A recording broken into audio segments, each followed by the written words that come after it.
Hello friends, ये एक model paper है और इसमें मैं आपको खंड बा से, ठीक है, पार्ट 2 में खंड बा से मैं आपको कुछ क्वेश्चंस करवा दूंगी। इससे पहले मैं पार्ट 1 करा चुकी हूँ, ठीक है। उसमें 1 से लेकर के 20 तक के सारे क्वेश्चन उसमें कंप्लीट हैं यहाँ तक के, ठीक है। तो ये खंड बा है। इसमें क्या है, सभी खंड कीजिए, ठीक है। 1 में सभी खंड कीजिए। तो पहला है कि स्पष्ट कीजिए कि 3 × 5 × 7 + 7 एक भाज्य संख्या क्यों है, ठीक है। हमें ये बताना है कि ये भाज्य संख्या क्यों है, ठीक है। तो बस इसको लिखने का थोड़ा सा तरीका है। तो देखिए कैसे लिखेंगे। अब हम ये जानते हैं हमारे पास क्या लिखा हुआ है, 7 × 11 × 13 + 13 हमें ये दे रखा है, ठीक है। तब हम क्या लिखेंगे, अब यहाँ से और यहाँ से हमें 13 कॉमन मिल जाएगा, यहाँ से और यहाँ से 13 कॉमन ले लेंगे, ठीक है। मल्टीप्लाई, यहाँ क्या बचेगा, 7 × 11 प्लस, भाई यहाँ से 13 कॉमन चला गया, यहाँ से चला गया तो 1 बचेगा यहाँ से। अब यहाँ 13 तो ठीक है, यहाँ मल्टीप्लाई में क्या, ये तो 77 हो गया, प्लस ये 1 लिख देंगे। अब 13 मल्टीप्लाई ये कितना हो गया, 78। 77 में जब 1 जोड़ेंगे तो 78 हो जाएगा। अब यहाँ पर 13 मल्टीप्लाई 78 आ रहा है। अब इसका मतलब ये है कि 13 × 78 एक अभाज्य संख्या नहीं हो सकती, ठीक है। क्यों नहीं हो सकती, क्योंकि इसमें 13 एक गुणनखंड तो आया है ना। तो बस यही लैंग्वेज हमें लिखना है। तो क्या लिखना है कि 13, यहाँ चूंकि लिख लेते हैं, चूंकि 13 × 78 एक अभाज्य संख्या नहीं हो सकती,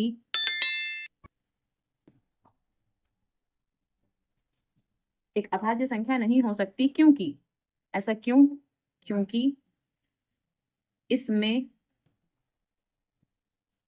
13, ठीक है, क्योंकि इसमें 13, ये 13 लिखा हुआ है, एक गुणनखंड है। तो 13 एक गुणनखंड है, ठीक है।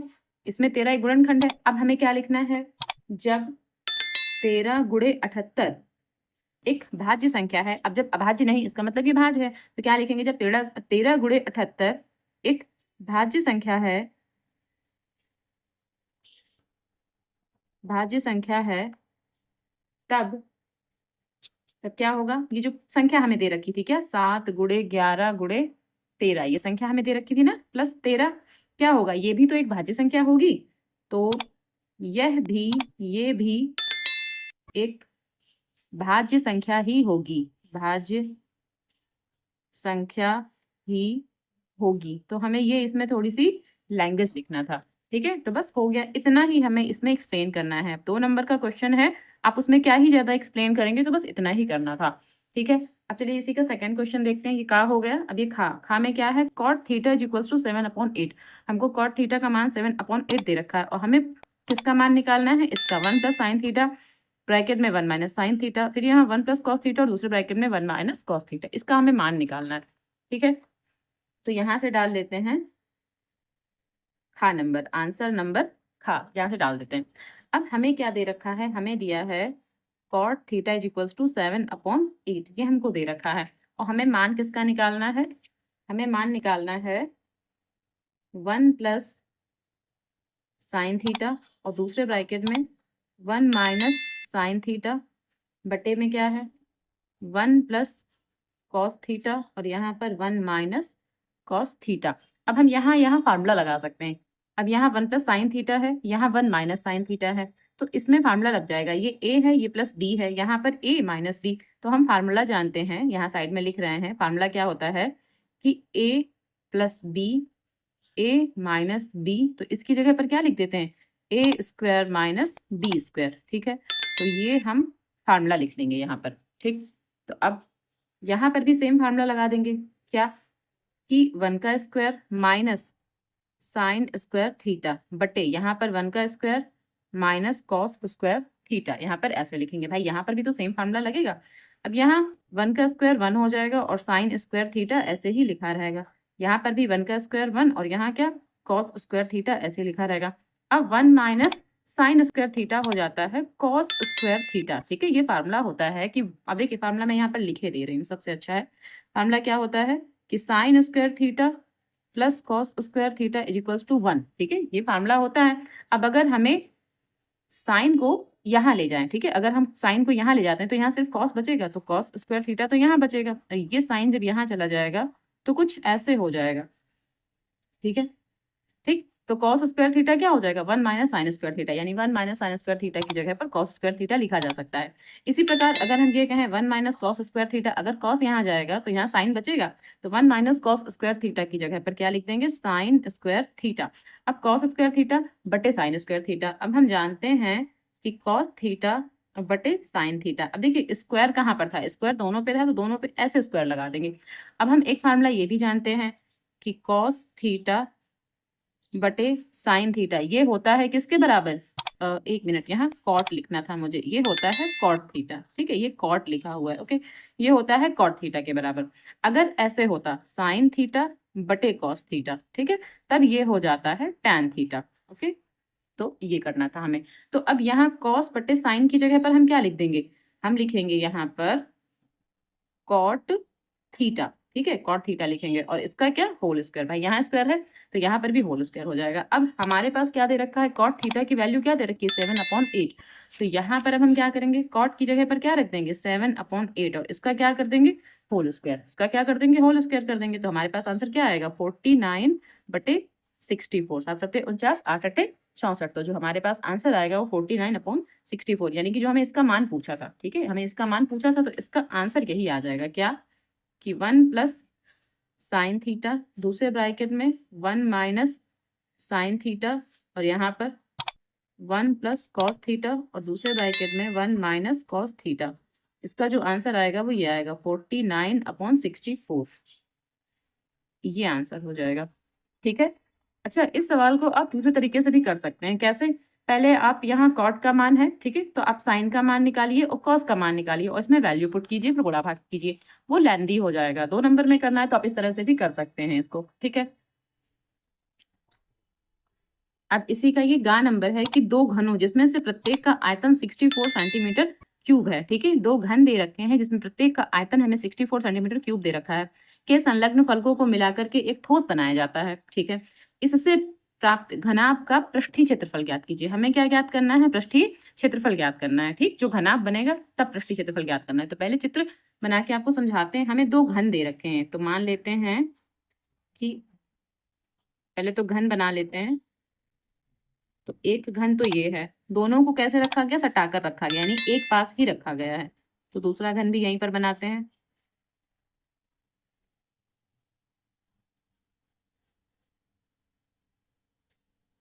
ये हमने यहाँ पर दो घन बना लिए हैं, ठीक है। अब हमें क्या कहा है कि जो दो घन हैं वो सटाकर एक पास रखे गए हैं, ठीक है, दोनों को मिलाकर के एक ठोस बनाया गया है, ठीक। अब ये बना क्या, घनाभ बन गया, ठीक, घनाभ बन गया। लेकिन हमें क्या कहा है कि जो ये घन है ना, इसका जो आयतन है ये 64 है, यानी एक घन का आयतन 64 है, ठीक है, प्रत्येक घन का आयतन जो है वो 64 है। तो यहाँ पर क्या लिखेंगे, माना, अब हम जानते हैं घन की जितनी भुजाएं होती बराबर होती हैं। अगर ये वाली भुजा ए है तो फिर ये भी ए रहेगी, ये भी ए रहेगी, भाई ये लंबाई, ये चौड़ाई और ये ऊंचाई, ठीक है, LBH होता है, तो ये सारी की सारी ए रहती हैं। तो हम यहाँ पर लिखेंगे माना घन की भुजा बराबर ए, घन की भुजा अगर ए है और हमको घन का आयतन दे रखा है तो घन का आयतन, और घन का आयतन जो है हमको दिया है 64, ठीक है, हमको दिया है 64 सेंटीमीटर क्यूब, और घन का आयतन हम जानते हैं भुजा की घात 3 यानी कि a की घात 3। तो यहाँ पर क्या आ जाएगा 64, तो a बराबर क्यूब रूट ऑफ 64, और क्यूब रूट ऑफ 64 का मतलब क्या है, यहाँ पर 4 आ जाएगा, a का मान 4, क्योंकि 4 चौके 16 चौके 64, 3 3 का जोड़ा बनता है, तो 4 चौके 16 चौके 64, तो a का मान 4 आ जाएगा। जब यहाँ पर 4 है तो ये वाला भी तो 4 ही होगा, लेकिन ये जो इसकी चौड़ाई है इसमें कोई फर्क नहीं पड़ेगा, ये भी 4 रहेगी और ये जो ऊंचाई रहेगी ना ये भी 4 रहेगी, ये h जो है वो 4 रहेगा, ठीक है। अब हम ये भी तो कह सकते हैं कि L का मान जो है 4 + 4, क्योंकि ये 4 और ये 4, अब पूरी लंबाई घनाभ के लिए अगर हम देखा जाए तो पूरी जो लंबाई है वो 4 4 कितनी हो गई 8, लेकिन जो चौड़ाई है b वो तो 4 ही रहेगी, ठीक, और जो ऊंचाई h है वो भी 4 रहेगी, ये घनाभ के लिए हो गया।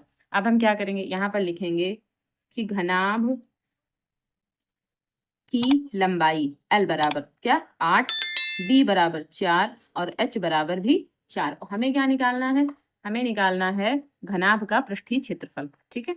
तो क्या लिखेंगे, घनाभ का पृष्ठीय क्षेत्रफल बराबर क्या होता है 2 गुणे LB plus BH plus HL, ये घनाभ का पृष्ठीय क्षेत्रफल होता है। और फार्मूले आपको याद करने ही करने हैं, क्योंकि मान लीजिए आपको सवाल पता है और फार्मूला नहीं पता है तो फिर आप गलत कर देंगे। 2 गुणे, अब यहाँ L का मान कितना रखना है 8, गुणे B का मान कितना रखना है 4, प्लस B का मान फिर से रखना है 4, गुणे H का मान कितना रखना है हमें ये 4, प्लस HL, और H का मान फिर से 4 और L का मान कितना 8। तो हमने फार्मूले में सारी वैल्यूज पुट कर दी। यहाँ 2, यहाँ गुणे, अब यहाँ 4 अठे 32 और यहाँ 4 चौके 16 और यहाँ 4 अठे 32, इन सबको जोड़ेंगे तो 6 2 8 2 10 10 का 0, 1 कैरी, 3 3 6 1 7 और 1 8, 80 हो गया। और जो ये 2 था ये गुणे में लिख देंगे, तो यहाँ पर कितना हो गया 8 दूनी 16, 160 सेंटीमीटर स्क्वायर, क्योंकि जो क्षेत्रफल होता है वो सेंटीमीटर स्क्वायर में आता है और जो आयतन होता है वो हमेशा क्यूब में रहता है। ठीक है, तो हमारे पास घनाभ का पृष्ठीय क्षेत्रफल क्या है 160 सेंटीमीटर स्क्वायर। इसको यहाँ पर लिख देंगे कि घनाभ का पृष्ठीय क्षेत्रफल बराबर 160 सेंटीमीटर स्क्वायर। ये हो गया आंसर। ठीक है, चलिए इसका अगला क्वेश्चन देखते हैं क्या है। अब यहाँ पर क्या है, निम्नलिखित आंकड़ों का माध्य ज्ञात कीजिए। हमें इसका माध्य ज्ञात करना है। ठीक है, यहाँ हमें वर्ग अंतराल दे रखा है, हमें बारंबारता दे रखी है, हमें माध्य ज्ञात करना है। ठीक है, तो सबसे पहले क्वेश्चन नोट डाउन कर लेते हैं। आंसर नंबर घ, और हमें क्या क्या दे रखा है, हमें यहाँ दिया है वर्ग अंतराल, ठीक है, और हमें दिया है बारंबारता। वर्ग अंतराल और बारंबारता हमें 2 चीज दे रखी है। ठीक है,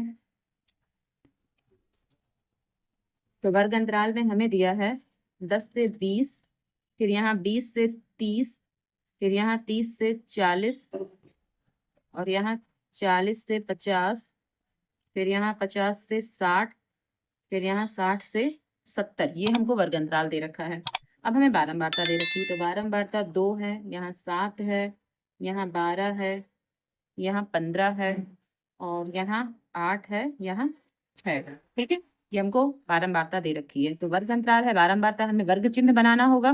ठीक है, और इसको ना आप किसी विधि से कर सकते हैं, या तो आप प्रत्यक्ष विधि से कीजिए, अगर आप प्रत्यक्ष विधि से नहीं करना चाहते हैं तो आप फिर कल्पित माध्य विधि से कीजिए। ठीक है, या तो आप इसको प्रत्यक्ष विधि से कीजिए, और अगर आप प्रत्यक्ष विधि से नहीं करना चाहते हैं तो आप इसको कल्पित माध्य विधि से कीजिए। ठीक है, तो चलिए सबसे पहले इसका वर्ग चिन्ह निकालते हैं। क्या लिखेंगे यहाँ पर, वर्ग चिन्ह, वर्ग चिन्ह को हम xi कहते हैं। ठीक है, हमें xi निकालना है, जो कि इनके बीच की संख्या होती है। 10 और 20 के बीच की संख्या 15 आएगी। ठीक है, 10 में 20 जोड़ेंगे 30 और 30 को 2 से भाग करेंगे तो 15, बस ऐसे ही सब में करना है। या आप डायरेक्टली देखकर भी लिख सकते हैं कि यहाँ 15 आ रहा है, यहाँ 25 आ रहा है, मतलब 10-10 का अंतर है। देखिए यहाँ 10 का अंतर है तो 10-10 का अंतर इसमें भी, तो यहाँ 15 आ जाएगा, यहाँ 25, फिर यहाँ 35, यहाँ 45 और फिर इन दोनों के बीच में 55 और फिर इन दोनों के बीच में 65, ये हो जाएगा। अब वर्ग चिन्ह हो गया हमारे पास। अब हमको ये देखना है कि क्या ये डाटा बड़े हैं। अगर ये डाटा बड़े हैं, ठीक है, तो क्या करेंगे, इसमें से किसी एक संख्या को हम a मान लेते हैं। तो हमने इसको a मान लिया, इस वाली संख्या को हम a मान लेंगे। तो जिसको हम a मानते हैं ना, फिर हम कल्पित माध्य विधि से लगाएंगे। तो कल्पित माध्य विधि में क्या होता है, d, यहाँ पर d लिखना होगा। और d क्या होता है, d होता है xi minus a, xi minus a, ये d होता है। अब ये सारे xi हैं, तो इसमें से हमको ये वाला जो a है ना वो घटाना है। जो d होता है xi माइनस a होता है, यानी कि हमको ये सब घटा घटा के यहाँ पर लिखने हैं। इससे सवाल आसान हो जाएगा। और अगर आप प्रत्यक्ष विधि लगाते हैं तो थोड़े से डाटा बड़े हैं तो गुणा भाग करने में दिक्कत आ सकती है। ठीक, तो देखिए अब यहाँ पर 15 में से 45 घटाना है। तो 15 में से जब 45 घटाएंगे तो हमारा बचेगा माइनस का 30। ठीक है, अब 25 में से 45 घटाएंगे तो माइनस का 20। अब 35 में से 45 घटाएंगे तो माइनस का 10। अब 45 में ही 45 घटाएंगे तो 0, और 55 में 45 घटा देंगे तो 10। ठीक है, और 65 में अगर हम 45 घटाएंगे तो 20। ये प्लस के आ रहे हैं और ये सारे माइनस के आ रहे हैं। ठीक है, अब जब हमारे पास डी आई हो गया है, इसको डी आई यहाँ पर लिखते हैं एफ आई डी आई। ठीक है, यहाँ एफ आई डी आई लिखते हैं, तो ये हमारा एफ आई है, ये एफ आई है और ये डी आई है। तो एफ आई डी आई के आपस में गुणा करेंगे और यहाँ लिखते जाएंगे। तो पहले 30 की गुणा 2 से 30 दूनी 60, तो यहाँ माइनस का 60 हो जाएगा। अब 7 दूनी 14, तो माइनस का 140 हो जाएगा। फिर 12 की 10 से करेंगे, 12 दहावन 120। ठीक है, अब 15 का 0 से करेंगे तो 0 हो जाएगा। 8 का 10 से करेंगे तो 80 हो जाएगा, और 6 का 2 से 12 और जी 0, और यानी कि 20 का 6 से तो 120 हो जाएगा। हमारे पास कुछ ऐसा डाटा आया। अब हमें क्या करना है, हमें इनको भी जोड़ना है और हमें इसको भी जोड़ना है, ठीक है, हमें इसको भी जोड़ना है और इसको भी जोड़ना है। तो पहले स्केल से इसको कंप्लीट कर लेते हैं, फिर ऐड करते हैं। तो ये हमने स्केल से कंप्लीट कर लिया। अब हमें इनको जोड़ना है, यानी कि sigma of f i d आई, यहाँ पर हमें इसका जोड़ करना है। तो देखिए यहाँ माइनस का और प्लस का तो यहीं से कैंसिल हो गया, ठीक है। अब हालांकि आप ये ऐसे कट के निशान ना लगाएं या फिर लगा भी दें, कोई दिक्कत नहीं, ये यहीं से कैंसिल हो गया। हमारे पास कितना बचा, ये प्लस का 80 बचा और ये बचा माइनस का 60 और माइनस का 140। तो माइनस का 60 और माइनस का 140 तो कितना हो जाएगा, माइनस का 200 हो जाएगा, ठीक है, माइनस का 200 हो जाएगा। और ये क्या है, ये प्लस का 80 है। तो जब इसको घटाएंगे तो 0 यहाँ 20 में से 8 जाएगा तो कितना बचेगा, 12 बचेगा, ठीक। तो ये माइनस का बचेगा, यहाँ पर ये माइनस का बचेगा, तो ये हम लिखेंगे माइनस का 120। अब हमें इनको भी तो जोड़ना है, ठीक है, इनका भी हमें सम करना है। तो सिग्मा ऑफ एफ आई भी करना है, इन सबको जोड़ेंगे।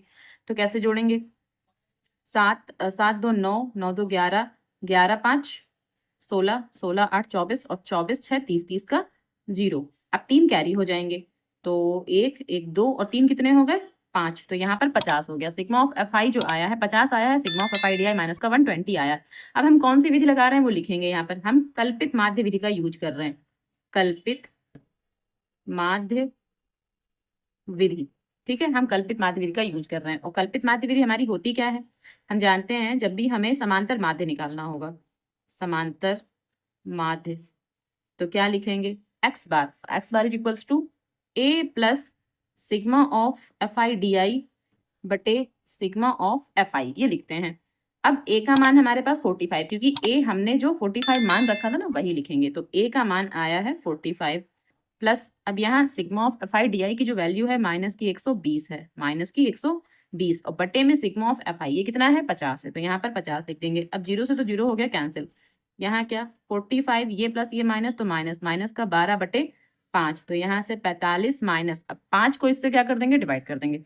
तो 5 दूनी 10, 2 बचेंगे 20, तो यानी 5 चौके 20। अब इसको घटा देना है, 45 में से अगर हम 2.4 घटाएंगे तो 10 10 में से 4 गया तो 6 बचेगा, ठीक है, और यहाँ बचेगा 2, तो यहाँ तो पॉइंट लगाएंगे, 4 4 में से 2 गया तो 2 बचेगा और यहाँ 4, 42.6 जो समांतर माध्य हमारा आ रहा है वो इतना आएगा 42.6, ठीक है। अब घटाना तो भी बच्चे जानते हैं ना, फिर भी हम एक बार घटाना करके बता दे रहे हैं। पॉइंट लगा के 0, 45 के बाद ना पॉइंट लगा के 0 बढ़ाएंगे, फिर 2.4 यहाँ पर लिखेंगे इसको ऐसे, ठीक है, ऐसे लिखेंगे। अब घटाएंगे, यहाँ से कैरी लेंगे, 10 10 में से 4 गया, कितना बचेगा 6, पॉइंट लगा देंगे। अब यहाँ 4 4 में से 2 गया 2 और ये 4 ऐसे ही उतार लेंगे, तो ये ऐसे घटाना है इसको, ठीक है, ऐसे घटाना है इसको। तो क्या हमारे पास क्या आ जाएगा, 42.6 हो जाएगा। तो बस यहाँ पर आंसर लिख देंगे समांतर माध्य, या फिर सीधे इसको माध्य भी कह सकते हैं। कितना आया है 42.6, तो ये आंसर आ गया हमारे पास, ठीक है, ये आंसर है हमारे पास। ओके, अब ये इसका अड़ा वाला क्वेश्चन है कि बिंदु -4 और 6, ठीक है, फिर और हमें क्या दिया है, बिंदुओं ए जो है -6 और 10 है और जो बी है 3 और -8 है को जोड़ने वाले रेखाखंड को किस अनुपात में विभाजित करता है। हमको ये बताना है कि ये किस अनुपात में विभाजित करता है। यहाँ पर विभाजन सूत्र वाला फार्मूला लगेगा, ठीक। ये हमको बिंदु दे रखे हैं और ये ए और बी की वैल्यू हमको दे रखी है, ठीक है। तो हम यहाँ पर क्या लिखेंगे कि सबसे पहले बिंदु, हमें कौन से बिंदु दे रखे हैं, बिंदु x, y, बिंदु x, y -4, 6 दे रखा है, ठीक है। बिंदु ए, जो ए है इसको हम x1 y1 मान लेते हैं, x1 y1, ठीक है, ए पॉइंट को x1 y1 मानते हैं और ये दे रखा है -6, 10, ठीक है। और जो बी बिंदु है उसको हम x2 y2 मान लेते हैं और ये हमको दे रखा है 3, -8, ठीक है। अब हम विभाजन सूत्र जानते हैं, क्या विभाजन सूत्र, ठीक है। विभाजन सूत्र हमारा क्या होता है, x, y बराबर m1 x2 plus m2 x1 upon m1 plus m2, ये होता है। दूसरा यहाँ पर क्या लिखेंगे, m1 y2 plus m2 y1 upon m1 plus m2, ये होता है हमारा विभाजन सूत्र का फार्मूला, ठीक है। तो यहाँ पर ये x1 है, ये y1 है, ठीक है, x1 y1, तो ये x1 ये y1 ये x2 ये y2 और ये xy, यानी कि xy की वैल्यू तो यहाँ रखेंगे क्या, -4 और 6, ये तो xy की वैल्यू हो गई। और ये वैल्यूज कहाँ रखेंगे, अब यहाँ देखिए m1, और m1 का मान हमें निकालना है, तो m1 तो ऐसे ही लिखा रहेगा, m1 m2 तो ऐसे ही लिखा रहेगा। अब x2 की वैल्यू क्या है 3, भाई x2 की वैल्यू 3 है तो यहाँ पे 3 लिखेंगे, ये ऐसे ब्रैकेट में कर देते हैं, ये m1 है प्लस m2 और x1 की वैल्यू कितनी -6 है तो इसको भी ऐसे ब्रैकेट में कर देते हैं, बटे m1 प्लस m2 ऐसे ही लिखा रहेगा, कॉमा। अब यहाँ m1 y2 तो m1, अब m1 का मान तो ऐसे ही लिखा रहेगा, y2 का मान -8 है तो यहाँ क्या रखेंगे -8 प्लस m2 ऐसे लिखा रहेगा और y1 का मान कितना है 10 है तो यहाँ पर 10 ऐसे ही लिखा रहेगा, फिर यहाँ m1 प्लस m2, ठीक है, ये ऐसे ही लिखा रहेगा। अब यहाँ -4, 6 इसको भी अभी ऐसे ही लिखा रहने देंगे, यहाँ इसको थोड़ा ठीक करके लिखेंगे, कैसे 3m1 ऐसे करेंगे और ये जो माइनस है ना यहाँ माइनस हो जाएगा, ठीक है, ये प्लस ये माइनस मिला के यहाँ पर माइनस हो जाएगा तो 6m2 बटे m1 प्लस m2, कॉमा यहाँ पर भी ऐसे ही करेंगे 8m1 और यहाँ पर क्या हो जाएगा ये 10m2 बटे m1 प्लस m2, ये ऐसे हो जाएगा। अब ये वाली संख्या इसके बराबर और ये वाली संख्या इसके बराबर, क्यों? क्योंकि x एक्सिस है जो कि x के बराबर होगा, ये y एक्सिस है जो कि y एक्सिस के बराबर हो जाएगा। तो क्या करेंगे 3m1 माइनस 6m2, ठीक है, बटे में m1 प्लस m2 बराबर -4, इधर ये लिखेंगे और इस तरफ क्या लिखेंगे, ये इसके बराबर हो जाएगा, यानी कि -8m1 प्लस 10m2 बटे में m1 प्लस m2 बराबर में कितना 6, ठीक है। तो पहले इसको सॉल्व करेंगे, बाद में इसको सॉल्व करेंगे। अब यहाँ से 3m1 माइनस 6m2 तो ऐसे लिखा रहेगा, -4 गुणे ये जो पूरा पोर्शन है ना इसके गुणे में आ जाएगा, क्या m1 प्लस m2, ठीक है, m1 प्लस m2 इसके गुणे में आ जाएगा। अब 3m1 माइनस 6m2 ऐसे लिखा रहेगा, -4 की इन दोनों से गुणा करेंगे तो क्या हो जाएगा -4m1, ये माइनस इस प्लस को भी माइनस कर देगा तो -4m2। अब 3m1 इसको यहाँ ले आएंगे तो क्या हो जाएगा, माइनस था ना तो यहाँ प्लस हो जाएगा तो 4m1 बराबर -4m2, ये वहां जाएगा तो प्लस का 6m2, ठीक है, ये प्लस का हो जाएगा, ये यहाँ आया तो माइनस का हो गया और ये यहाँ पहले से ही लिखा हुआ है। इन दोनों को आपस में जोड़ेंगे तो 7m1 और ये दोनों आपस में क्या हो जाएंगे, घट जाएंगे तो प्लस का ही आएगा 2m2।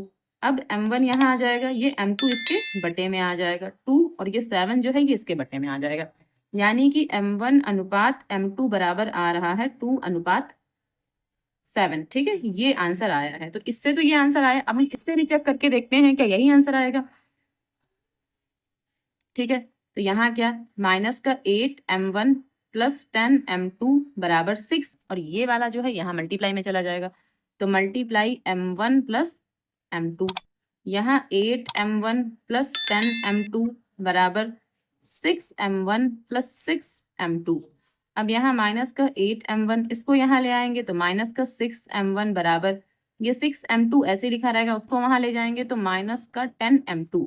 इन दोनों को क्या करेंगे आपस में जोड़ देंगे, क्योंकि दोनों ही माइनस के हैं तो दोनों जुड़ेंगे और जुड़कर माइनस का निशान आएगा, 8 6 14 तो माइनस का 14m1। अब इनको आपस में घटा देंगे, 10 में से 6 जाएगा तो माइनस का 4m2, ठीक। अब माइनस से माइनस हो गया कैंसिल तो m1 ये m2 इसके बटे में आ जाएगा, ये 4 ऐसे ही लिखा रहेगा, 14 इसके बटे में आ जाएगा, आपस में कट कर देंगे, ठीक है, 2 दूनी 4 2 सत्ते 14।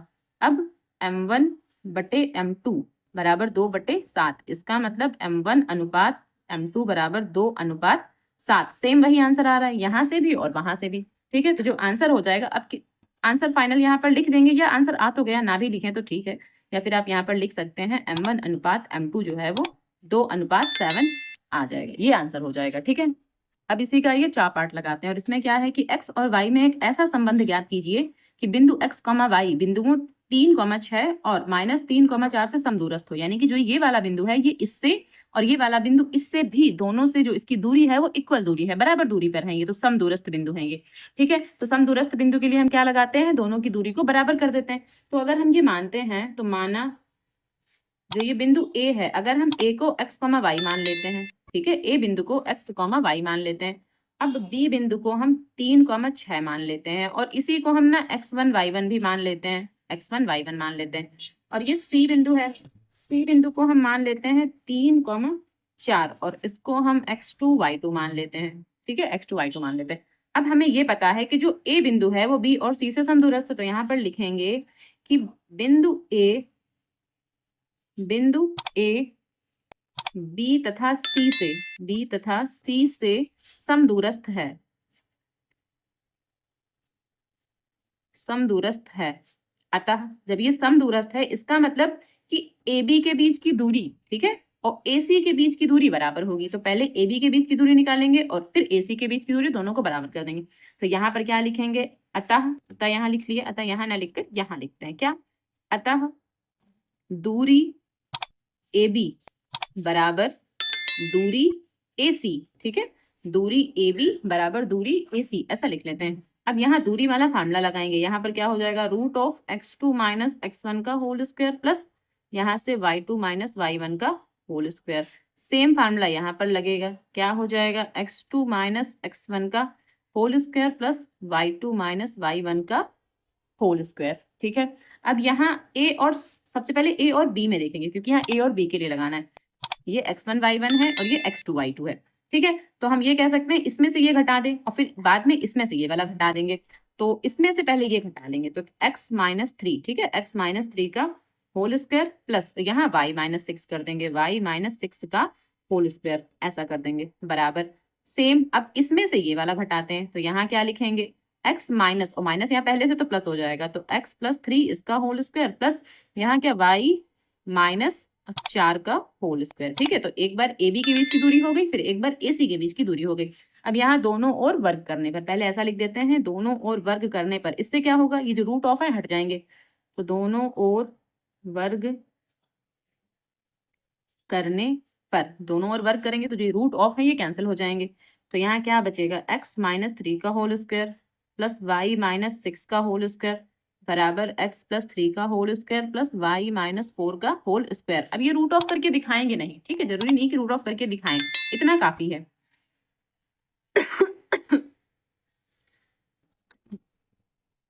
अब यहाँ पर क्या लिखेंगे, अब इसका ना वर्ग खोलेंगे, स्क्वायर खोलेंगे, तो यहाँ से क्या हो जाएगा, एक्स स्क्वायर, भाई a का स्क्वायर प्लस b का स्क्वायर, तो प्लस 3 का स्क्वायर कितना हो जाएगा, 9, माइनस 2ab, तो 2ab, 2 तो यहाँ लिखेंगे, a ये x है और b कितना 3 है, तो 2ab, या तो डायरेक्टली 6x भी लिख सकते थे, ठीक है। यहाँ पर क्या y स्क्वायर, अब प्लस कितना 6 का स्क्वायर 36 हो जाएगा, माइनस 2ab, तो 2 इंटू a के लिए y इंटू b के लिए कितना 6, तो ये इसका खुल गया। अब इसका भी ब्रैकेट खोलेंगे, ठीक है, तो क्या हो जाएगा, x square plus 9 by a square plus b square plus 2ab, तो यहाँ पर क्या हो जाएगा 6x, डायरेक्टली लिख देते हैं यहाँ पर 6x, क्योंकि यहाँ पर 6 बनेगा, यहाँ पर भी वही चीज बन रही है। अब यहाँ पर क्या वाई स्क्वायर प्लस 4 का स्क्वायर कितना 16 हो जाएगा, और यहाँ पर क्या माइनस का 2ab, तो 2 इंटू ए इंटू बी, या फिर 8 भी यहाँ पर डायरेक्टली लिख सकते थे, ठीक। अब यहाँ से क्या, यहाँ से एक्स स्क्वायर से ये एक्स स्क्वायर कैंसिल हो रहा है, वाई स्क्वायर से ये वाई स्क्वायर कैंसिल हो रहा है, भाई बराबर का निशान है तो इस तरफ के और इस तरफ के अगर इक्वल है तो वो कैंसिल हो जाते हैं, ठीक। अब यहाँ से क्या बचेगा, यहाँ से ये 9 बचा और ये 36 बचा हमारे पास। वैसे 9 से 9 भी तो कैंसिल हो रहा है, क्यों, क्योंकि ये भी प्लस का है और ये भी प्लस का है, तो ये भी कैंसिल हो रहा है, ठीक है। यहाँ से बचा क्या हमारे पास, ये 3 दूनी 6, तो माइनस का 6x बचा, यहाँ से क्या बचा 6 दूनी 12, तो माइनस का 12y बचा, और ये 36 बचा, प्लस का 36, इस तरफ से इतना बचा बराबर। यहाँ से क्या बचेगा, ये 6x बचा हुआ है और हमारे पास ये 8y है, तो माइनस का 8y बचा हुआ है, और ये प्लस का 16 ये बचा हुआ है हमारे पास, इतना कुछ हमारे पास बचा है। अब यहाँ से क्या, माइनस का 6x, ये जब इस तरफ आएगा तो ये भी माइनस का 6x बन जाएगा। यहाँ से माइनस का 12y, ये 8 जब इस तरफ लेके आएंगे तो पॉजिटिव बन जाएगा 8y। यहाँ से क्या 36, एक मिनट, यहाँ प्लस का निशान था, ओके, यहाँ 36 लिखा रहेगा, इसको जब यहाँ लाएंगे तो माइनस का 16 बराबर में 0 हो जाएगा। अब ये आपस में माइनस का 12x बनाएंगे, और 12 में से अगर हम 8 घटाएंगे तो माइनस का 4y हो जाएगा। अब 36 में अगर हम 16 घटाएंगे तो प्लस का 20 बचेगा और बराबर में 0 हो जाएगा, ठीक है। अब इन सब से ना हम माइनस कॉमन ले लेंगे, ठीक, इन सबसे माइनस कॉमन लेंगे तो यहाँ क्या बचेगा 12, पहले तो माइनस कॉमन ले रहे हैं तो 12x, यहाँ प्लस का 4y और ये माइनस का 5, नहीं माइनस का 25 अभी नहीं, ठीक है, माइनस का 20। अब क्या करेंगे, तो माइनस जब कॉमन लेंगे तो यहाँ से माइनस भी खत्म हो जाएगा, तो क्या बचेगा 12x प्लस 4y माइनस का 20 बराबर 0। अब इन सबसे ना 4 भी कॉमन ले लेंगे, तो यहाँ से क्या बचेगा 4 3 12, 3x, और यहाँ से 4 एकम 4, तो y सिर्फ y बचेगा, और यहाँ से 4 पंचे 20 बराबर 0। ये हमने क्या किया, हमने 4 कॉमन ले लिया, इन सबसे 4 कॉमन ले लिया, तो हमारे पास जो समीकरण बन के आ रही है वो कुछ इस तरह से, x प्लस वाई माइनस 5 बराबर 0। ये जब 4 बटे में जाएगा तो 0 बन जाएगा, उसको छोड़ देंगे। इसको हम ऐसे भी तो लिख सकते हैं, ये जो 5 है जब उस तरफ ले जाएंगे तो पॉजिटिव हो जाएगा, तो कुछ ऐसे भी लिखा जा सकता है। ये समीकरण बन के आ रही है और ये हमारा आंसर हो जाएगा। ठीक है, अब क्वेश्चन नंबर 2 है और क्वेश्चन नंबर में क्या है, निम्नलिखित में से किन्हीं 5 खंडों को हल कीजिए। तो इसमें 6 खंड होते हैं, आपको 5 करना है। मैं आपको सारे ही खंड यहाँ पर करके बताऊंगी। तो इसमें जो का नंबर है उसमें क्या है, द्विघात बहुपद 6x² - 3 - 7x के शून्य ज्ञात कीजिए। तो पहले तो हमें इसके शून्य ज्ञात करना है और शून्यांकों तथा गुणांकों के बीच के संबंध की सत्यता की जांच करनी है। ठीक है, शून्यांकों और गुणांकों के बीच जो संबंध की सत्यता की जांच होती है ना, इसमें वो भी करनी है। तो पहले तो हम बहुपद लिखते हैं, हमारे पास क्या दे रखा है। तो यहाँ पर लिखते हैं 6x² - 3 - 7x = 0। अब यहाँ पर ना इक्वेशन को सही करके लिखेंगे। कैसे, 6x² - 7x - 3 = 0। ठीक है, -3 = 0। ये जो 7x है यहाँ ले आएंगे और 3 यहाँ हो जाएगा। अब यहाँ 3 के गुणनखंड करने हैं, लेकिन अगर यहाँ कोई संख्या होती है तो पहले इसकी मल्टीप्लाई हो जाती है। ठीक है, इसकी और इसकी मल्टीप्लाई हो जाती है, उसके बाद ही गुणनखंड करते हैं। तो चाहती हैं 18। अब 18 के ऐसे गुणनखंड करने हैं कि घटाने से 7 आ जाए। घटाने से क्यों किया, माइनस का निशान लगा, तो घटाने से कितना आ जाए, 7 आ जाए। तो 9 दूनी 18 और 9 में अगर हम 2 घटाते हैं तो 7 बचेगा। ठीक है भाई, 9 दूनी 18, 9 में 2 से गुणा करी तो कितना, 18 बन जाएगा। और अगर 9 में 2 घटाएंगे तो 7 बन रहा है। तो बस यही गुणनखंड है क्या, 6x² माइनस यहाँ पर क्या 9 - 2, 7 की जगह 9 - 2 लिख देंगे, x - 3 = 0। तो यहाँ से 6x² - 9x, ये माइनस को क्या कर देगा, प्लस प्लस का 2x। ठीक है, ये x यहाँ भी आ जाएगा और यहाँ पर भी आ जाएगा, -3 = 0। ठीक है, अब 6x² और 9x इसमें से कॉमन लेंगे, हमें 3 कॉमन मिलेगा, 3 और x भी कॉमन मिलेगा। तो 3 2 जा 6, 2 यहाँ आ जाएगा और x, भाई 2x थे, एक x तो बचा यहाँ पर माइनस। अब यहाँ से भी कॉमन लेना है, तो 3 3 9 प्लस यहाँ से हमें सिर्फ 1 कॉमन मिलेगा। तो यहाँ हो जाएगा 2x - 3 = 0। यहाँ से 2x - 3 ये एक ब्रैकेट में हो जाएगा और यहाँ से 3x + 1 = 0, ये अलग हो जाएगा। ठीक है, दूसरे ब्रैकेट में। तो अब 2x - 3 = 0 इसको अलग कर लेंगे और 3x + 1 = 0 इसको अलग कर देंगे। यहाँ से क्या हो जाएगा, 2x बराबर, अब ये 0 है, 0 ऐसे लिखा रहेगा और जो 3 है प्लस का 3 हो जाएगा। तो फिर x = 3/2। ठीक है, इनको जोड़ेंगे तो 3 और ये 2 है, अपॉन में हो जाएगा।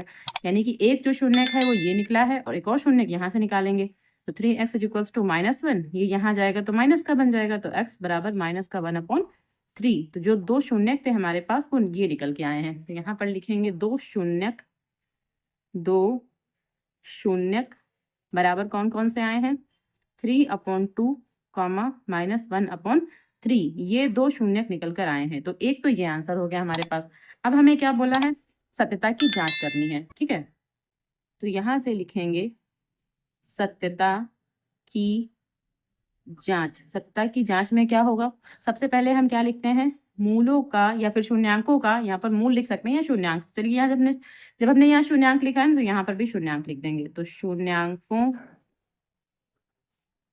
का योगफल, शून्यांकों का योगफल, और शून्यांकों का योगफल होता क्या है, अब क्या लिखेंगे, -x का गुणांक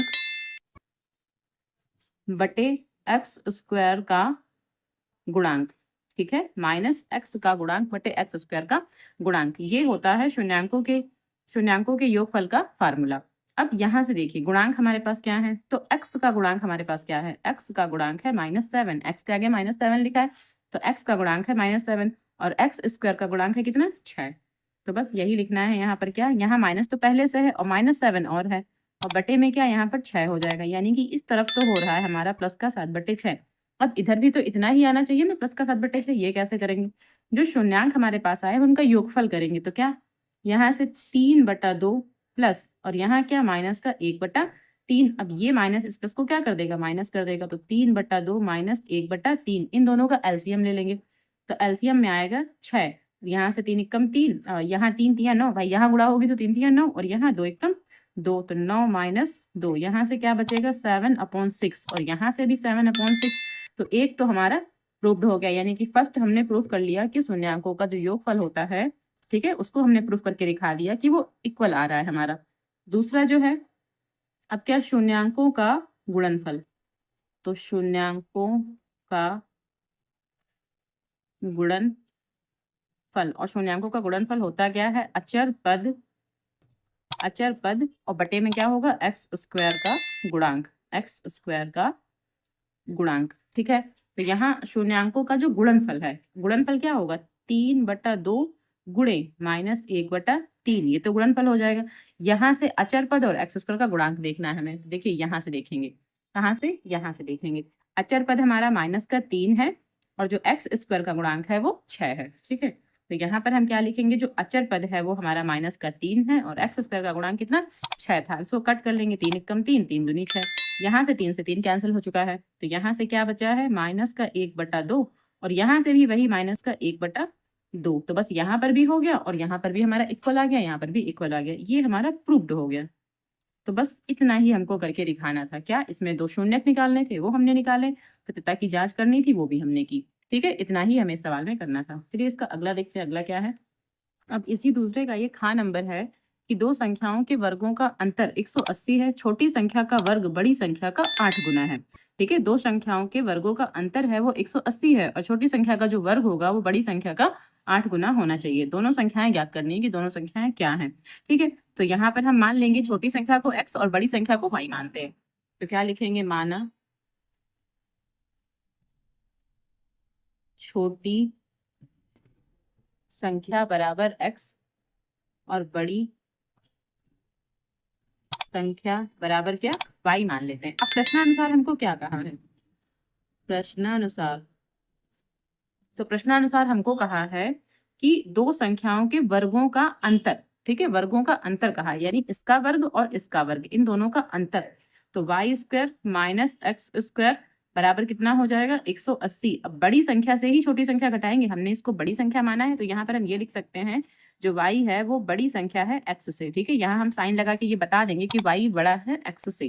ठीक, ये तो हो गया प्रश्नानुसार, इसको इक्वेशन नंबर 1 मान लेते हैं। अब पुनः प्रश्नानुसार फिर से क्या कहा है, पुनः प्रश्नानुसार, देखिए पुनः प्रश्नानुसार क्या कहा है इन्होंने। अब लिखा हुआ है यहाँ कि छोटी संख्या का वर्ग बड़ी संख्या का 8 गुना है। तो छोटी संख्या क्या है, छोटी संख्या ये है, इसका वर्ग करेंगे। तो पुनः प्रश्नानुसार छोटी संख्या का वर्ग और बड़ी संख्या का 8 गुना, यानी कि y को 8 से गुणा करना है, तो y का 8 गुना।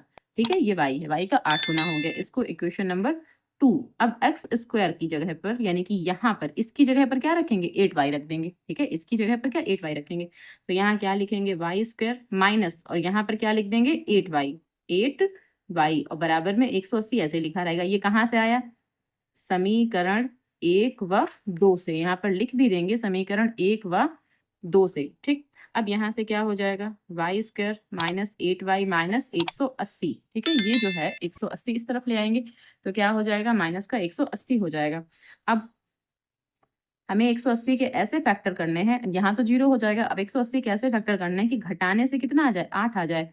तो 18 दामन 180 और 18 में से अगर हम 10 घटाएंगे तो 8 आ जाता है। तो बस यही बन गया यहाँ पर।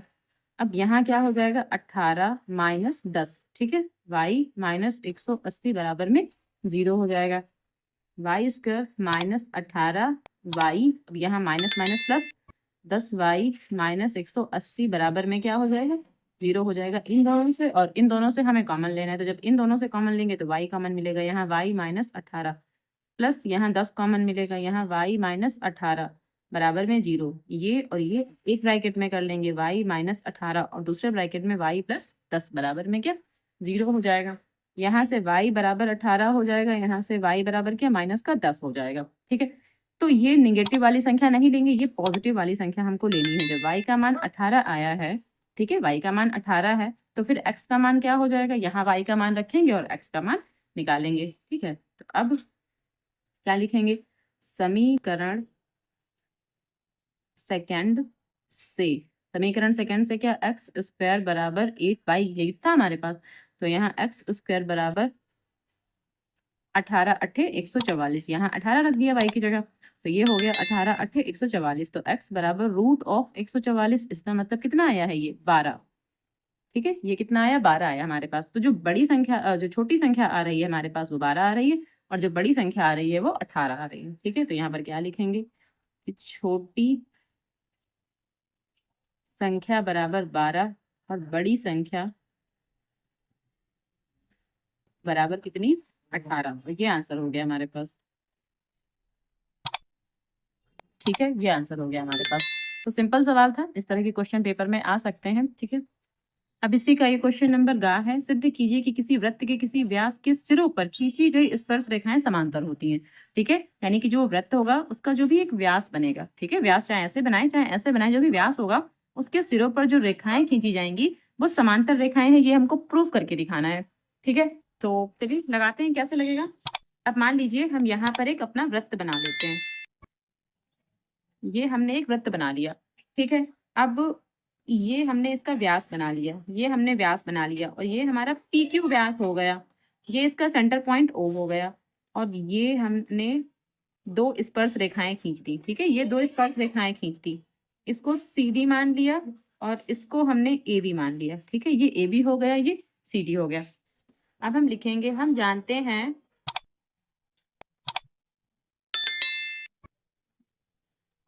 हैं कि वृत्त का केंद्र, हम जानते हैं कि वृत्त का केंद्र O तथा पी क्यू एक व्यास है। ठीक है, वृत्त का केंद्र O है और जो ये पी क्यू है, पी क्यू एक व्यास है। ठीक है, अब हम क्या लिखेंगे, माना ए बी। ठीक है, ये ए बी तथा क्या, ये सी डी तथा सी डी वृत्त के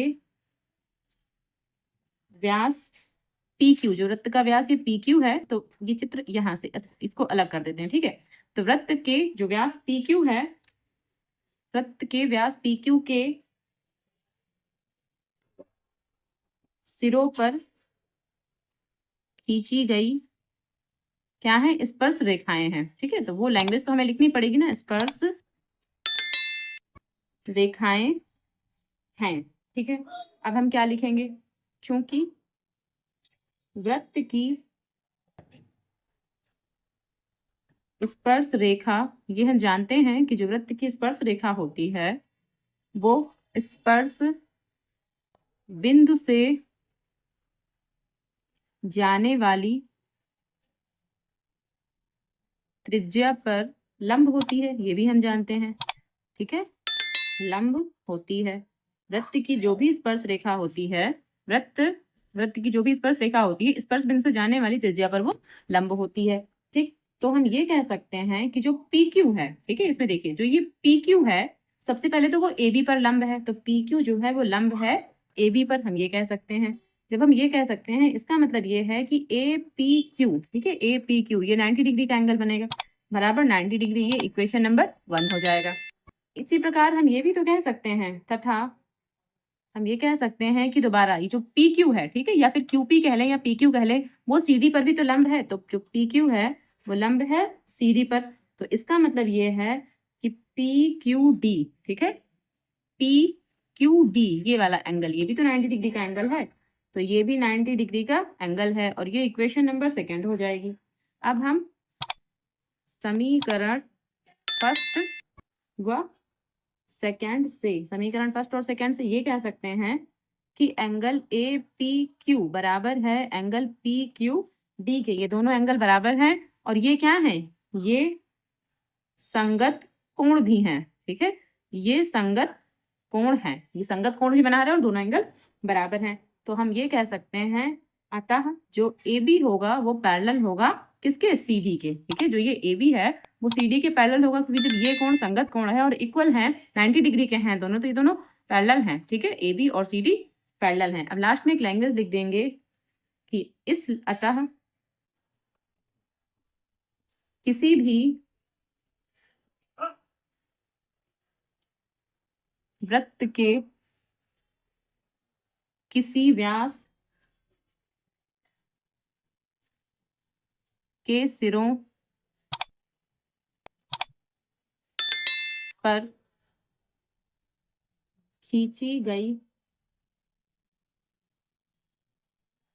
स्पर्श रेखाएं समांतर होती हैं।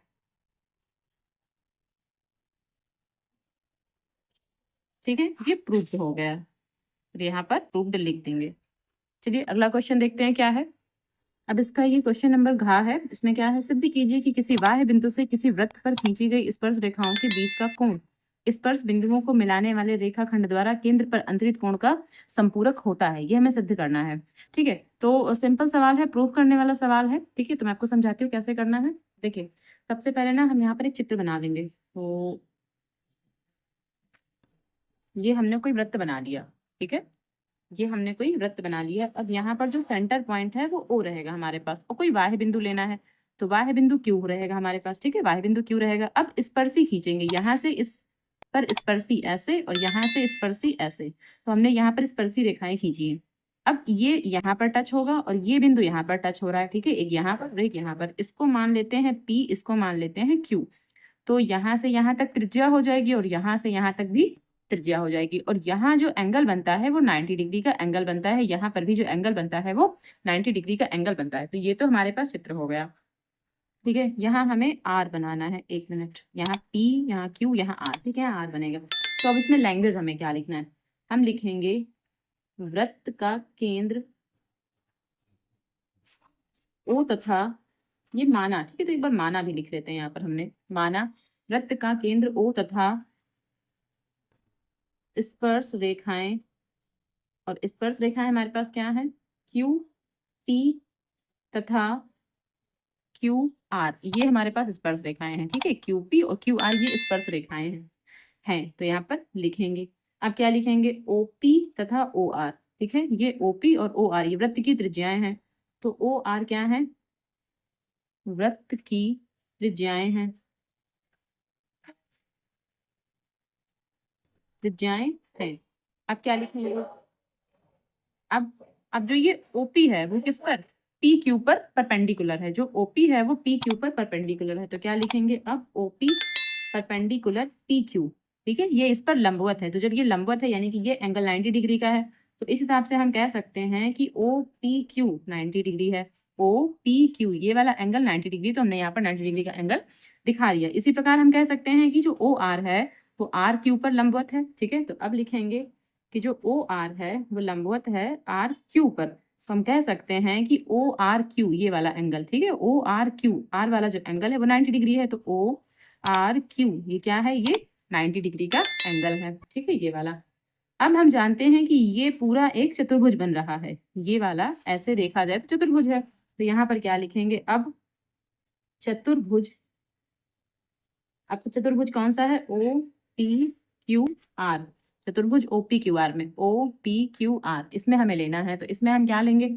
इसमें हम लेंगे पी ओ आर। देखिए, पी ओ आर, पहले ये वाला हो गया फिर ये वाला, तो इसको क्या लिखेंगे? O R Q.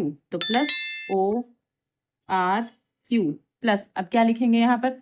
अब लिखेंगे, अब ये क्यू एंगल लेना है तो आर ओ पी या फिर पी ओ, अब पी क्यू आर। ठीक है, ये क्यू वाला एंगल लेना है तो पी क्यू आर।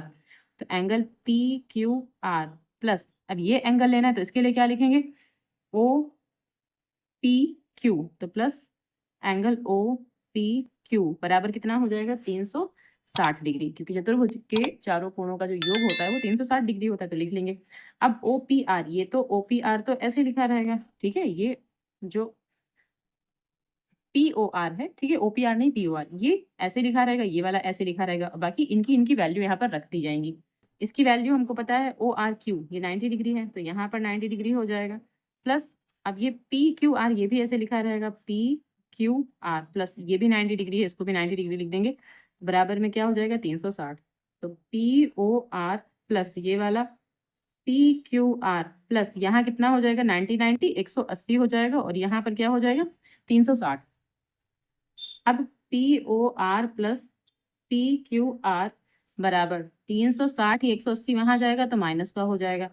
तो फिर P O R plus P Q R बराबर कितना? 180 डिग्री हो जाएगा। बस यही हमें प्रूव करना था।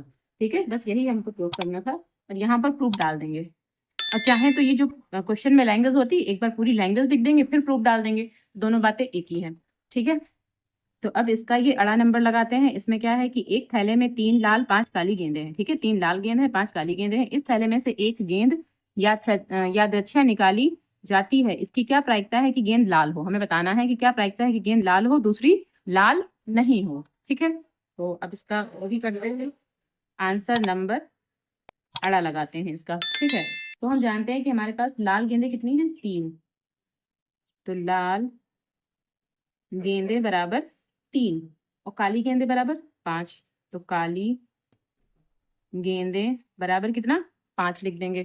ठीक है, कुल गेंदें कितनी हो जाएंगी, कुल गेंदें बराबर 3 + 5 बराबर 8। कुल गेंदें हो गई 8। ठीक है, अब हमें क्या बोला था कि इसकी क्या प्रायिकता है कि गेंद लाल हो। तो क्या पहले फर्स्ट में क्या लिखेंगे कि लाल गेंद निकालने की प्रायिकता, प्रायिकता बराबर क्या होगा, लाल गेंद बटे कुल गेंदें, कुल गेंदें। तो लाल गेंद कितनी हमारे पास है, लाल गेंद तो हमारे पास 3 है और कुल गेंदें 8 है। तो बस यही प्रायिकता हो जाएगी, ये पहला आंसर हो जाएगा। ठीक है, ये पहला आंसर हो जाएगा। अब दूसरा क्या बोला है कि लाल गेंद ना हो। ठीक है, तो लाल गेंद न होने की प्रायिकता, लाल गेंद ना होने की प्रायिकता बराबर 1 - लाल गेंद होने की प्रायिकता, 1 - लाल गेंद होने की प्रायिकता। तो 1 - लाल गेंद होने की प्रायिकता क्या थी, 3/8। तो यहाँ से क्या करेंगे, यहाँ से 1, तो यहाँ से 8, भाई यहाँ 1 मान लेंगे। 8 और 1 का जो एलसीएम आएगा वो 8 आएगा। 8 पंजा 8 -3, तो यहाँ से क्या हो जाएगा 5/8। ठीक है, तो या तो आप ये लिखिए कि 1 - लाल गेंद होने की प्रायिकता, या फिर आप इसको ऐसे लिख सकते हैं लाल गेंद ना होने की प्रायिकता। तो इसका मतलब ये भी तो है कि वो गेंद काली होंगी। तो आप ये लिख सकते हैं काली गेंदें बटे कुल गेंदें। ठीक है, तब भी यहाँ पर 5/8 ही आएगा आंसर। तो ये आंसर 5/8। तो एक आंसर ये हो गया और एक आंसर ये हो जाएगा। ठीक है, अब इसका 4 नंबर है, नीचे दिए हुए बंटन का माध्यक जो है 28.5 है। यदि बारंबारताओं का योग 60 हो। ठीक है, बारंबारताओं का योग 60 हो तो x और y के मान ज्ञात कीजिए। अब ये हमको वर्ग अंतराल दे रखा है और यहाँ बारंबारता दे रखी है। ठीक है, और हमको क्या माध्यक पता है और बारंबारताओं का योग पता है। हमें x, ये वाला x और ये वाली जो y है ना, इसकी वैल्यू फाइंड आउट करना है। ठीक है, तो सबसे पहले जो टेबल दे रखी है ना, पहले वो टेबल ही बनाते हैं। तो यहाँ पर क्या लिखेंगे, वर्ग अंतराल और यहाँ पर बारंबारता और यहाँ संचयी बारंबारता, संचयी बारंबारता। ठीक है, हमने ये बना लिया। अब हम हमारे पास जो वर्ग अंतराल दे रखा है वो 0 से 10, 10 से 20, 20 से 30, 30 से 40, 40 से 50 और 50 से 60, ये हमको दे रखा है वर्ग अंतराल। और जो बारंबारता है वो 5 है, इसके लिए x है, इसके लिए 20 है और इसके लिए 15 है, इसके लिए y दे रखी है और इसके लिए 5 दे रखी है। ये हमको बारंबारता दे रखी है। ठीक है, संचयी बारंबारता हमें निकालनी होती कैसे, पहले 5 तो ऐसे लिखा रहेगा, फिर 5 में x जोड़ेंगे तो 5 + x। अब 5x में हम 20 जोड़ेंगे तो यहाँ क्या हो जाएगा, 5 में पहले 20 जोड़ेंगे तो 25, तो यहाँ 25 + x हो जाएगा। अब 25 में ये 15 जोड़ेंगे तो कितना हो जाएगा, 40 + x, और 40 में जब y जोड़ेंगे तो 40 + x + y, और 40 में 5 जोड़ेंगे तो 45, तो यहाँ 45 + x + y, कुछ ऐसा हो जाएगा। अब इसको स्केल से पहले कंप्लीट करते हैं, फिर आगे क्वेश्चन करेंगे। ठीक है, तो ये हमने इसको कंप्लीट कर लिया है। अब हमें क्या दिया, हमें योग पता है। हमको ये पता है कि जो टोटल योग है बारंबारताओं का वो 60 दे रखा है। इसका मतलब जो ये है ना, इसकी वैल्यू 60 हमको दे रखी है। ठीक है, इसकी जो टोटल वैल्यू है वो हमको 60 दे रखी है। तो हम ये कह सकते हैं कि n का मान 60 है। ठीक है, n का मान 60 है, तो हम यहाँ ये लिखेंगे। ठीक है, यहाँ 45 + x + y बराबर कितना, 60 लिखेंगे। ठीक है, 45 + x + y बराबर 60 लिखेंगे। अब यहाँ से x + y बराबर 60 और ये 45 यहाँ जाएगा तो माइनस का हो जाएगा, तो x + y बराबर कितना, 15 हो जाएगा। और ये क्या हो जाएगा, इसको हम इक्वेशन नंबर 1 मान लेते हैं। ठीक है, चलिए अब यहाँ n का मान तो हमें 60 दे रखा है। ठीक है, तो फिर n/2 निकालना होगा तो कितना आ जाएगा, 30। इसको भी 2 से भाग करेंगे तो 30 आ जाएगा, तो n/2 का मान 30 आएगा, क्योंकि फार्मूले में हमें n/2 रखना पड़ता है। ठीक, अब इसमें हम देखेंगे कि हमें क्या क्या पता है और क्या क्या दे रखा है। अच्छा, हमें वर्ग अंतराल इसमें से कौन सा लेना होगा, भाई लोअर लिमिट हमें लेनी होती, तो हमें लोअर लिमिट कौन सी लेनी होगी वो कैसे पता चलेगा। तो उसको देखने के लिए ना हमारे पास जो ये दे रखा है, देखिए हमारे पास दे रखा है माध्यक। माध्यक कितना है, 28.5 है। एक मिनट, माध्यक है 28.5, तो 28.5 यहाँ किसके बीच में लाइज करेगा, किसके बीच में आएगा, तो 28.5 20 और 30 के बीच में यहाँ पर कहीं आएगा। इसका मतलब ये हमारा जो वर्ग अंतराल है तो लोअर लिमिट हमें ये मिल गई, यहाँ पर हमें 20 ये लोअर लिमिट मिल गई। ठीक है, एल का मान कितना है 20। क्यों हमने इसी वर्ग अंतराल को लिया, क्योंकि जो हमारे पास माध्यक था ना वो इसी के बीच में आ रहा था, इसीलिए ये जो है ये एल है। ठीक है, फिर इसी के जस्ट सामने ये एफ वाले कॉलम में ये हमें एफ मिल गया, और इसके जस्ट ऊपर, ठीक है, इस कॉलम में इसके जस्ट ऊपर यहाँ पर ये सी एफ हमें मिल गया। ठीक है, हमारे पास एल है, हमारे पास एफ है, हमारे पास सी एफ है, और हमें माध्यक भी दे रखा है। ठीक है, तो हम पहले लिखेंगे कि हमको यहाँ पर क्या क्या दे रखा है। एल बराबर 20 है हमारे पास, एफ का मान भी 20 है हमारे पास, और सी एफ का मान है 5 प्लस एक्स, और एच बराबर 10 है। एच का मान 10 क्यों है, क्योंकि ये जो है ये वर्ग अंतराल है 10। ठीक, और हमारे पास माध्यक दे रखा है, हमको माध्यक भी तो दे रखा है, तो माध्यक हमको दिया है 28.5। ठीक है, माध्यक हमको ये दे रखा है।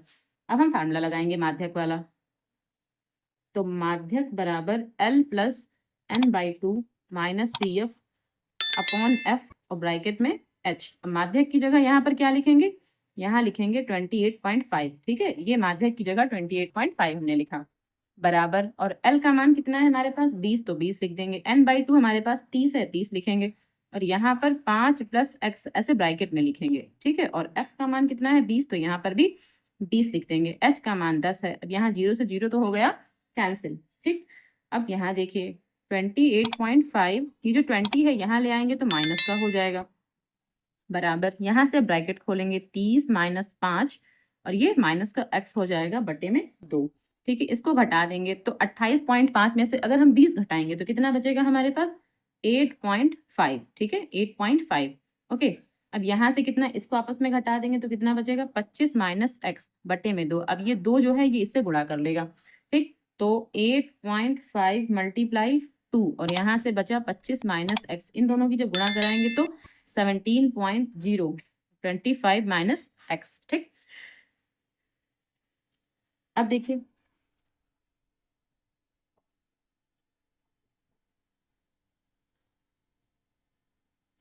अब जो x ये माइनस का है इसको यहाँ ले आएंगे तो प्लस का हो जाएगा, और यहाँ से 25 और 17 वहां ले जाएंगे तो माइनस का 17 हो जाएगा। ठीक है, 0.0 ही हटा देंगे तो केवल 17 ही तो बचेगा, तो x बराबर 8। x का जो मान आ रहा है वो 8 आ रहा है, 25 में 17 घटाएंगे तो 8 आ जाएगा। अब किसी भी एक समीकरण में, ठीक है, अब समीकरण 1 में इसका मान रखेंगे, समीकरण 1 यहाँ पर है तो बस समीकरण 1 में मान रखेंगे, तो क्या लिखेंगे, समीकरण, यहाँ से लिखते हैं, समीकरण 1 में x बराबर 8 रखने पर, तो समीकरण 1 हमारे पास कहाँ है, x प्लस वाई बराबर 15, तो x का मान 8 है, 8 प्लस वाई बराबर 15, तो y बराबर 15, और ये 8 वहां जाएगा तो माइनस का बन जाएगा, तो y बराबर 7, तो y का मान आ रहा है 7। ठीक है, तो x का मान ये है, y का मान ये, दोनों मान एक पास लिख देंगे, x बराबर 8 और y बराबर 7, तो ये हमारे पास इसका आंसर हो जाएगा। ठीक है, तो अब ये पार्ट 2 यहीं पर कंप्लीट होता है। ठीक है, अब पार्ट 3 में बाकी के जो बचे हुए क्वेश्चन हैं वो क्वेश्चन मैं आपको करवा दूंगी। ठीक है।